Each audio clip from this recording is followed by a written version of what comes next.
अब बाड़मेर से बड़ी खबर है। बाड़मेर पुलिस ने बड़ी कार्रवाई की है। नशे की बड़ी फैक्ट्री का पर्दाफाश हुआ है और बड़ी मात्रा में एमडी ड्रग बरामद किया गया है।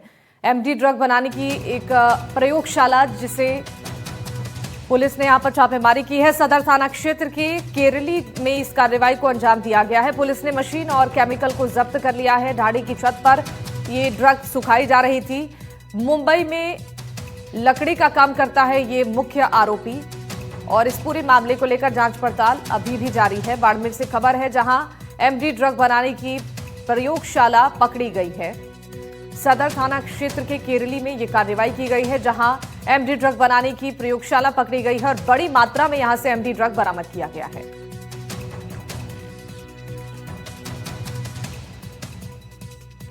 पश्चिमी राजस्थान के बाड़मेर जिले में पुलिस ने बड़ी सफलता हासिल करते हुए अवैध एमडी ड्रग निर्माण के एक गुप्त अड्डे का भांडाफोड़ किया है और जिला मुख्यालय से करीब 30 किलोमीटर दूर धोरो में स्थित एक ढाड़ी में चल रहे इस अवैध धंधे पर सदर थाना पुलिस ने दबिश देकर छापेमारी की और मौके से भारी मात्रा में एमडी ड्रग बनाने के लिए इस्तेमाल होने वाले केमिकल्स, तैयार ड्रग्स और अन्य उपकरण बरामद किए गए हैं।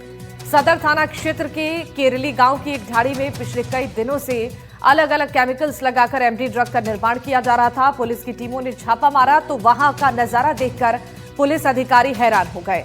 ढाड़ी की छत पर केमिकल मिक्स करके सुखाई जा रही थी। एमडी ड्रग की बड़ी मात्रा बरामद हुई है। पुलिस ने तुरंत नारकोटिक्स कंट्रोल ब्यूरो की टीम को सूचना देकर मौके पर बुलाया और प्रारंभिक जांच में पता चला कि केरली निवासी मोटाराम मुंबई में लकड़ी का काम करता है। वहां पर ड्रग माफिया के संपर्क में आया और अपने चचेरे भाई को लालच देकर उसने साथ मिलाया।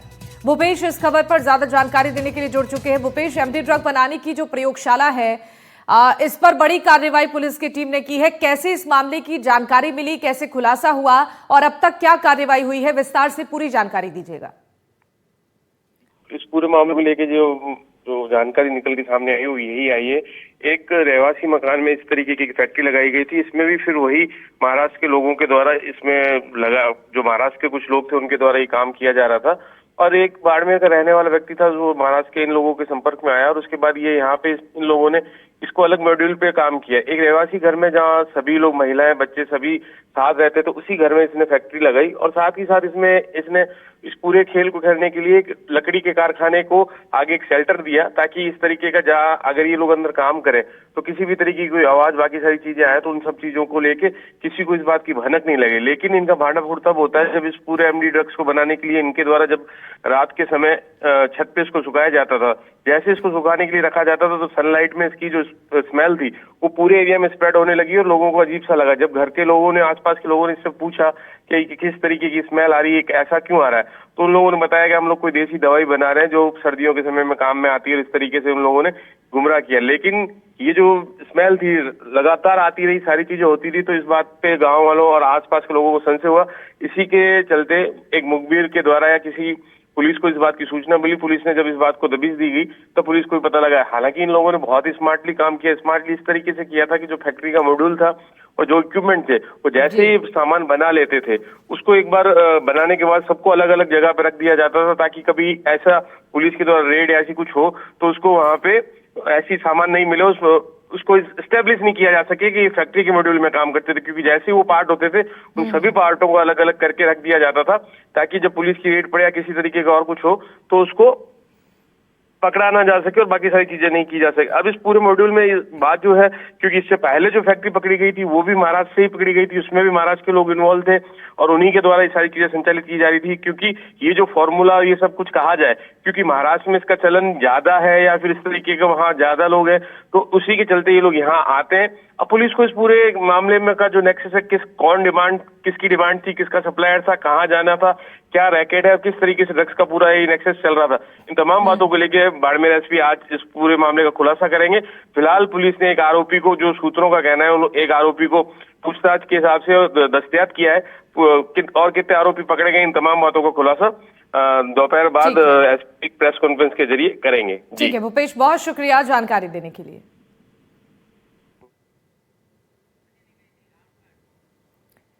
अब बाड़मेर से बड़ी खबर है जहां लव मैरिज की रंजिश में खूनी खेल खेला गया है। लड़की पक्ष ने लड़के पर हमला कर दिया और लड़के के बड़े भाई की नाक धारदार हथियार से काट दी।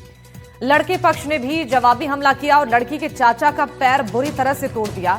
दोनों घायलों को अलग अलग शहरों में रेफर किया गया। 2.5 साल पहले पड़ोसी लड़के और लड़की ने लव मैरिज की थी और शादी के बाद लड़का पत्नी साथ गुजरात में जाकर बस गया। लड़की पक्ष ने 2.5 साल बाद अपनी भड़ास निकाली और घटना के बाद डीएसपी भी मौके पर पहुंचे। दोनों पक्षों की शिकायत पर केस दर्ज किया गया। अलग अलग टीमें गठित कर आरोपियों की तलाश जारी है। पहले लड़की पक्ष ने लड़के के बड़े भाई की नाक धारदार हथियार से काट दी, तो जवाब में लड़के पक्ष ने लड़की के चाचा का पैर इतनी बुरी तरह से तोड़ा कि वो गंभीर रूप से जख्मी हो गया। दोनों घायलों को अलग अलग शहरों में रेफर किया गया है, जहां उनकी हालत नाजुक बनी हुई है।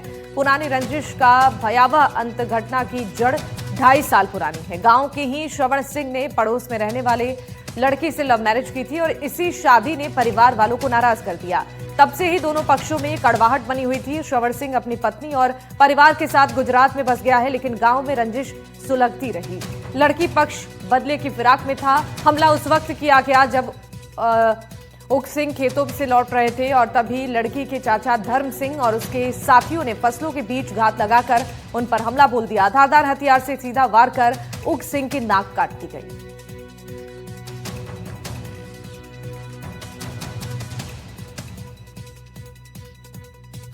पूरे मामले को लेकर केस दर्ज कर लिया गया है और जांच पड़ताल की जा रही है और दोनों ही घायलों को अलग अलग शहरों में अस्पताल में भर्ती कराया गया है, जहां पर उनका इलाज चल रहा है। दरअसल ये विवाद 2.5 साल पुराना बताया जा रहा है। लव मैरिज से नाराज थे दोनों ही पक्ष के लोग और मौका मिलते ही एक दूसरे पर हमला बोल दिया।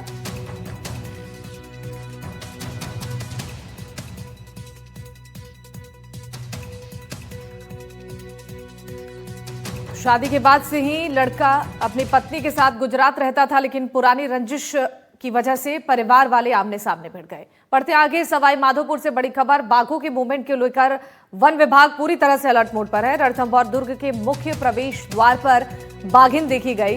कल सैलानियों के पास तक ये बाघिन पहुंच गई थी। रणथंभौर टाइगर रिजर्व के बाहरी क्षेत्र और त्रिनेत्र मंदिर के आसपास बाघों के मूवमेंट बढ़ने से पर्यटकों और श्रद्धालुओं की सुरक्षा पर सवाल खड़े हो रहे हैं।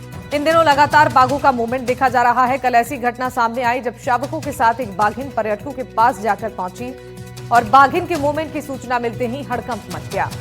टीम मौके पर पहुंचकर पर्यटकों को सुरक्षित स्थान पर लेकर गई। दरअसल रणथंभौर दुर्ग के मुख्य प्रवेश द्वार पर बाघिन रिद्धि T124 अपने 2 शावकों के साथ अचानक आ धमकी और बाघिन रिद्धि और उसके शावक रणथंभौर दुर्ग के प्रवेश द्वार के नजदीक ही एक दीवार पर आकर बैठे। बाघिन और उसके शावकों को देखकर सैलानी बुरी तरह से डर गए।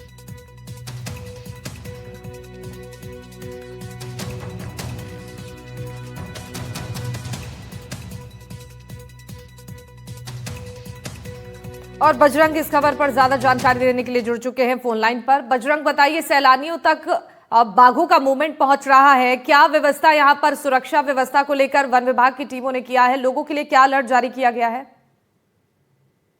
जी बिल्कुल, बाघिन के मूवमेंट को और उसके शावकों के मूवमेंट को देखते हुए वन विभाग की टीम पूरी तरीके से सतर्क है और लगातार बाघिन व उसके शावकों की मॉनिटरिंग भी वन विभाग की टीम के द्वारा की जा रही है। लगातार जिस तरीके से रणथंभौर के आसपास के इलाके में बाघों का मूवमेंट देखने को मिल रहा है और कल जिस तरह की घटना हुई कि एक जो रणथंभौर की बाघिन है रिद्धि T124, वो अपने दोनों शावकों के साथ रणथंभौर के जो दुर्ग है उसके मुख्य प्रवेश द्वार पर पहुंच गई, क्योंकि रणथंभौर का जो दुर्ग है वो रणथंभौर टाइगर रिजर्व के बीचों बीच स्थित है। रणथंभौर दुर्ग के चारों तरफ ही जो रणथंभौर का जंगल है जोन नंबर 1 से 5 वो पूरी तरीके से रणथंभौर दुर्ग से घिरा हुआ है और अक्सर यहाँ बाघों का मूवमेंट देखने को मिलता है। बाघिन रिद्धि अपने शावकों के साथ वहां पहुंच गई। ऐसे में सबसे बड़ी जो समस्या हुई वो त्रिनेत्र गणेश दर्शनों के लिए जो रणथंभौर दुर्ग में जाते हैं उन लोगों के लिए हुई, क्योंकि बाघिन का मूवमेंट रणथंभौर दुर्ग के मेन प्रवेश द्वार पर बना हुआ था और कम से कम 15 से 20 मिनट बाघिन और अपने शावकों के साथ वहां चहलकदमी करती रही। ऐसे में वन विभाग को जो त्रिनेत्र गणेश के दर्शनों के लिए जो श्रद्धालु जाते हैं, जो रणथंभौर फोर्ट घूमने के लिए जो सैलानी जाते हैं, उनको बीच रास्ते में ही रोकना पड़ा जब तक कि बाघिन का मूवमेंट वहां लगातार बना रहा। बाघिन का मूवमेंट वहां से हटने के बाद में जब बाघिन ने जोन नंबर 3 का रुख किया, उसके बाद में सैलानियों को और गणेश श्रद्धालुओं को त्रिनेत्र गणेश के दर्शनों के लिए वहां से रवाना किया गया और लगातार जो वन विभाग की टीम है वो वहां पर बाघिन की मॉनिटरिंग कर रही है। मैं आपको बता दूं कि त्रिनेत्र गणेश मार्ग है, यहाँ लगातार 5 से 7 बाघ, बाघिन और शावकों का लगातार मूवमेंट रहता है। पिछले अप्रैल, मई और जून में यहाँ 3 लोगों की बाघ के हमले में मौत हो गई थी। उसके बाद में जो बाघिन कनकटी थी और उसका एक भाई जो कि टाइगर शावक था उसको यहाँ से ट्रंकुलाइज करके और कोटा और बूंदी टाइगर रिजर्व में शिफ्ट किया गया है, लेकिन उसके बावजूद लगातार इस इलाके में बाघों का मूवमेंट बना हुआ है। ऐसे में जो त्रिनेत्र गणेश दर्शनों के लिए जो श्रद्धालु जाते हैं उनकी जान को कहीं न कहीं जोखिम रहता है। हालांकि जो वन विभाग के द्वारा जो व्यवस्था यहाँ पर की गई है, पैदल आवाजाही को पूरी तरीके से बंद किया गया है, दोपहिया वाहनों को पूरी तरीके से बंद कर दिया गया है। त्रिनेत्र गणेश श्रद्धालु जो जाते हैं उनके लिए अलग से टैक्सी की व्यवस्था की गई है ताकि किसी तरह की कोई घटना नहीं हो। और लगातार जो वन विभाग की जो गश्ती दल है वो लगातार उस इलाके में गश्त करता रहता है ताकि पिछले दिनों जिस तरह की घटना यहाँ पर हुई है इस तरह का हादसा यहाँ नहीं हो। लेकिन कहीं न कहीं जिस तरीके से लगातार इस इलाके में टाइगर का मूवमेंट देखा जा रहा है वो कहीं न कहीं श्रद्धालुओं के लिए जान का जोखिम जरूर है। जी बिल्कुल ठीक है, बहुत शुक्रिया आपका तमाम जानकारी देने के लिए बजरंग।